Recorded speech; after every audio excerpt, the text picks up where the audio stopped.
Election commission of Pakistan کی جانب سے تحریک انصاف پر عائد کردہ ممنوعہ فنڈنگ کے الزامات درست قرار دیے جانے کے بعد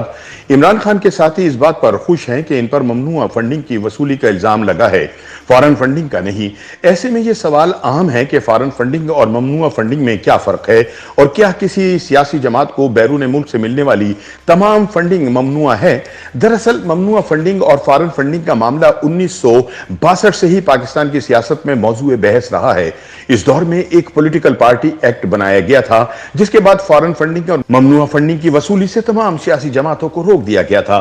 تحریک انصاف کی فنڈنگ کے حوالے سے الیکشن کمیشن کے فیصلے میں جہاں یہ کہا گیا ہے کہ عمران خان کی جماعت پر بیرون ملک سے ممنوعہ فنڈز لینے کے الزامات ثابت ہوئے ہیں، وہیں اس نے ایک بار پھر یہ بحث چھیڑ دی ہے کہ کیا سیاسی جماعتوں کے لیے ہر قسم کی غیر ملکی فنڈز ممنوع ہیں؟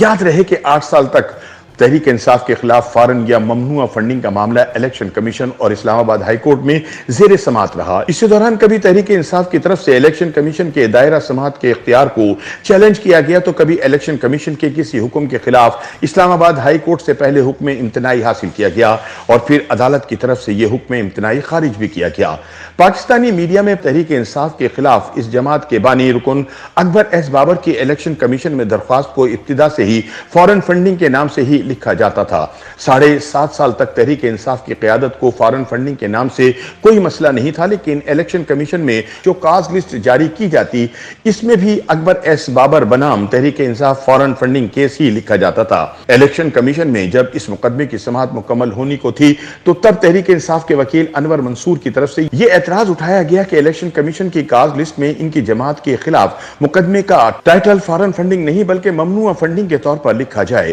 دراصل ممنوعہ فنڈنگ اور فارن فنڈنگ کا معاملہ 1962 سے ہی پاکستان کی سیاست میں زیر بحث رہا ہے۔ اس دور میں پولیٹیکل پارٹی ایکٹ بنایا گیا تھا جس کے بعد فارن فنڈنگ اور ممنوعہ فنڈنگ دونوں کی وصولی کسی بھی سیاسی جماعت کے لیے جرم قرار پائی تھی۔ اسی ایکٹ کو مشرف دور میں بنائے گئے پولیٹیکل پارٹی ایکٹ 2002 میں بھی برقرار رکھا گیا۔ اس کے بعد الیکشن ایکٹ 2017 میں بھی اس قانون کو برقرار رکھا گیا۔ الیکشن کمیشن ایکٹ 2017 کے سیکشن 204 کے سب سیکشن 3 کے تحت کسی بھی سیاسی جماعت کو بالواسطہ یا بلا واسطہ حاصل ہونے والے فنڈز جو کسی غیر ملکی حکومت، ملٹی نیشنل یا پرائیویٹ کمپنی یا فرد سے حاصل کیے گئے ہوں وہ ممنوعہ فنڈز کے زمرے میں آتے ہیں۔ P T I funding case کے فیصلے میں بھی الیکشن کمیشن نے کہا کہ سیاسی جماعت کسی بھی غیر ملکی، ملٹی نیشنل یا کسی بھی ملکی سرکاری اور غیر سرکاری کمپنی سے کوئی بھی فنڈ براہ راست یا بالواسطہ نہیں لے سکتی۔ اسی طرح اسے کسی تجارتی کمپنی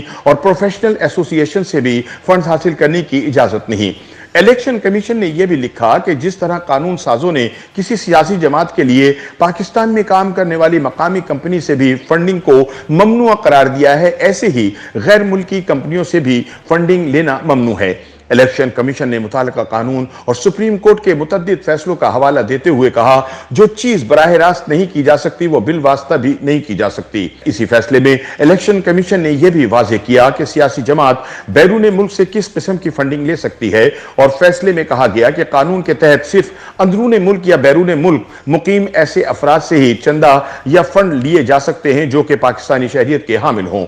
الیکشن کمیشن کے سابق سیکرٹری کنور دلشاد کا کہنا ہے کہ الیکشن ایکٹ کے تحت اگر کوئی ملک یا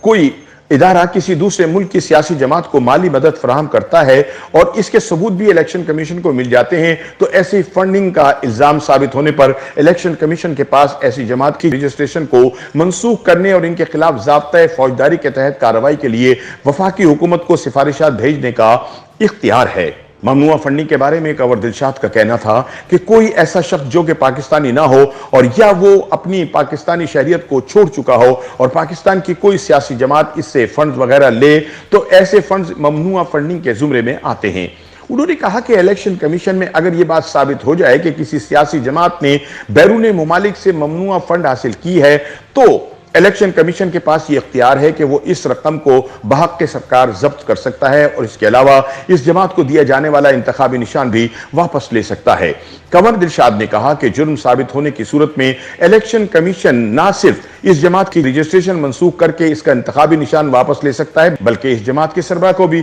غلط بیان حلفی دینے پر چارج شیٹ کر سکتا ہے، کیونکہ ہر سال گوشوارے جمع کرواتے وقت جماعت کا سربراہ یہ بیان حلفی دیتا ہے